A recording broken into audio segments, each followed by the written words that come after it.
Welcome to the Office of Special Needs EFMP podcast, brought to you by the Defense Department.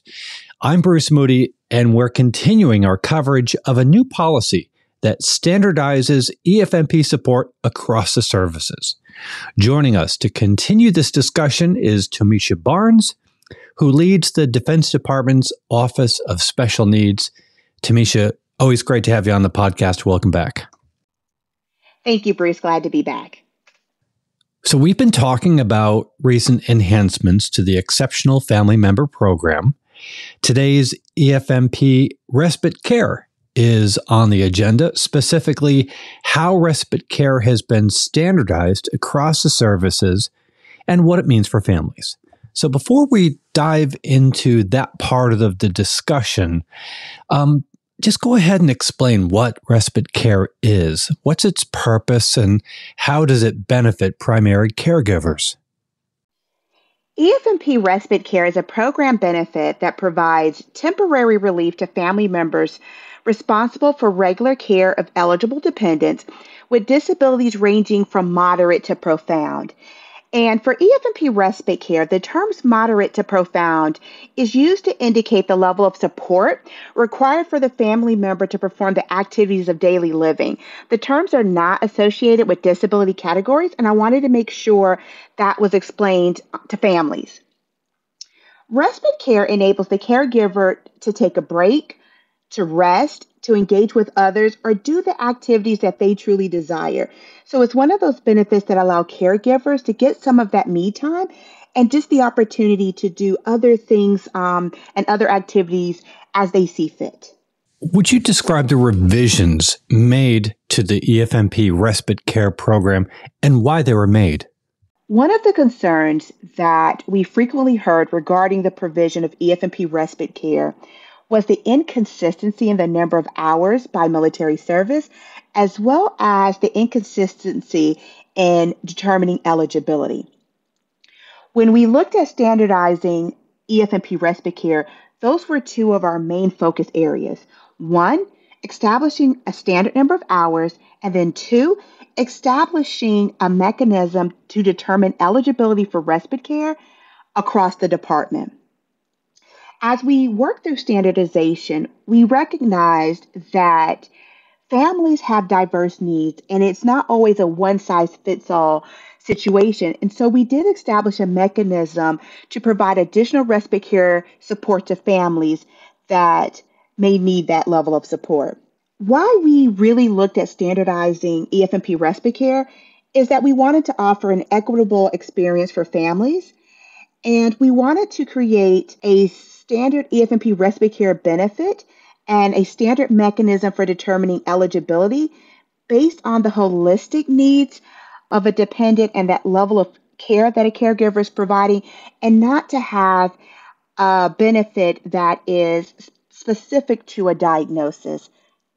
What is the standard mechanism that's now in place for determining eligibility for respite care across the services, and how has this streamlined the process? Great question, Bruce. One of the first components in standardizing the EFMP respite care benefit was to establish a standard process for determining eligibility.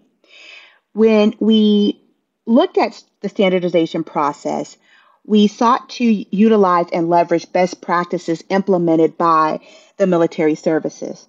Particularly in this area, the United States Marine Corps had established a process where they used EFMP respite care level of need rubrics to determine eligibility for respite care. And we leveraged those rubrics and created that standard mechanism across the department. Something that's very important to note about the rubrics focus on the holistic needs of the dependent and not the diagnosis.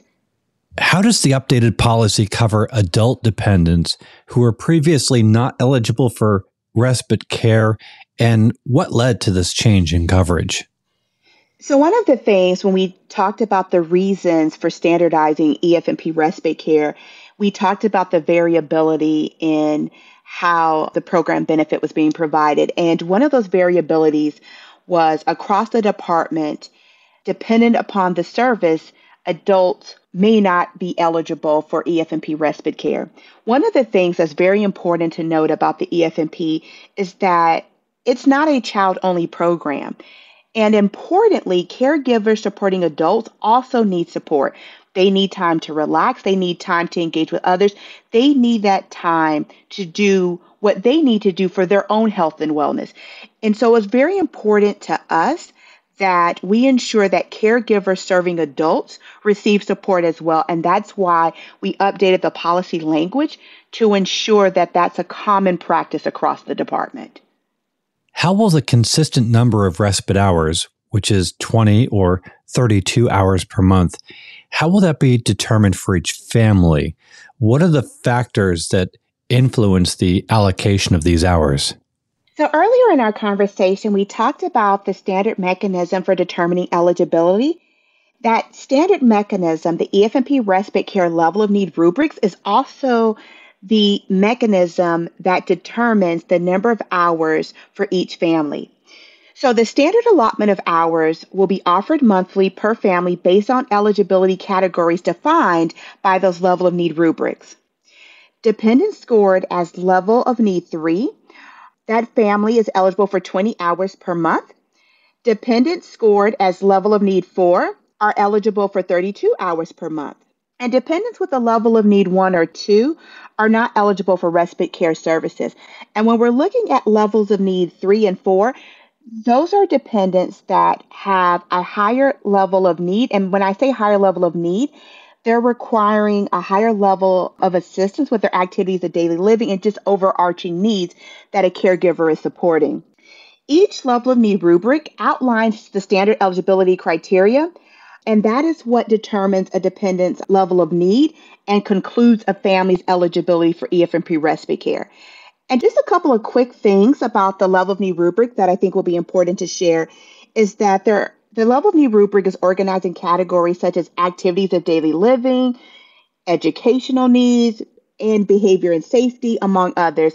And it's really meant to provide a comprehensive and holistic view of the dependent's unique needs, inclusive of any and all diagnoses and conditions. Will families experience a change in respite hours? And what would be the reasoning behind these variations? The answer to that question, Bruce, is yes. Some military families will experience a change in the number of EFMP respite care hours they receive.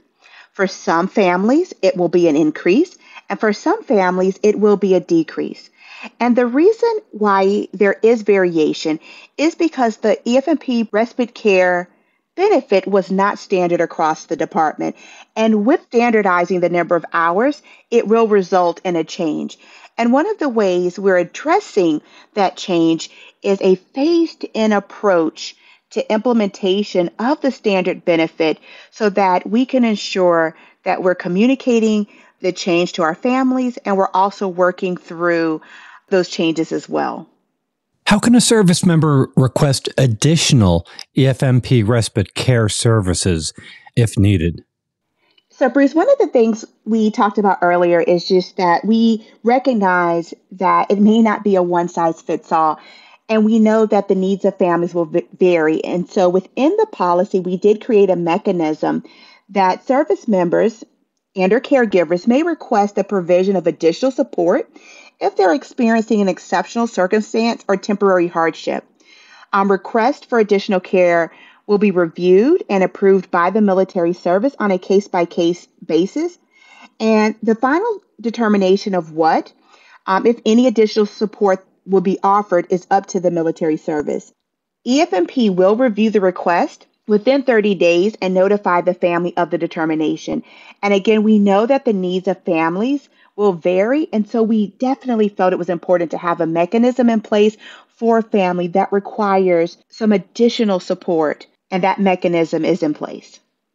How does this updated policy address the impact of external respite care on family eligibility for EFMP respite care?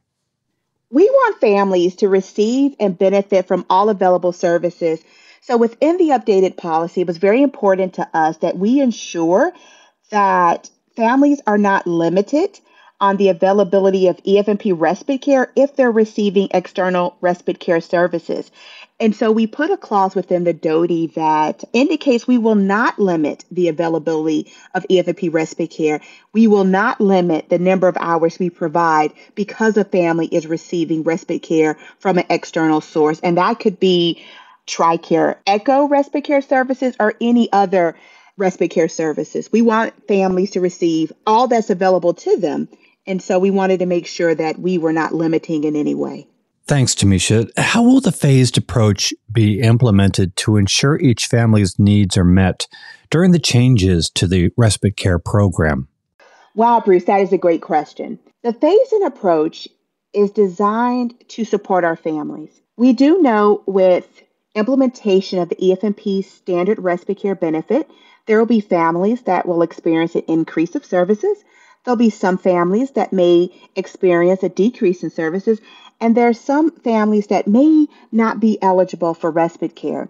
The phased-in approach is a gap period, and that gap is between notification and implementation, and it's designed to make sure that we provide sufficient time to families to plan for the change in services, but also that we support them in securing other options that they need. Tomeshia, we're really grateful that you're with us and can really speak to this policy and the various aspects of it.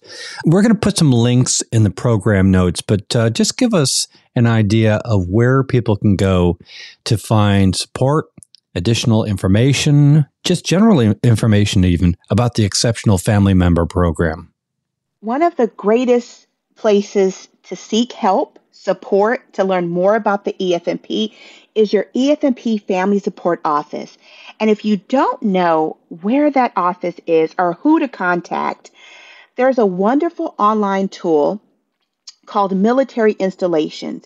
And that tool will provide you with the contact information for your EFMP Family Support Office.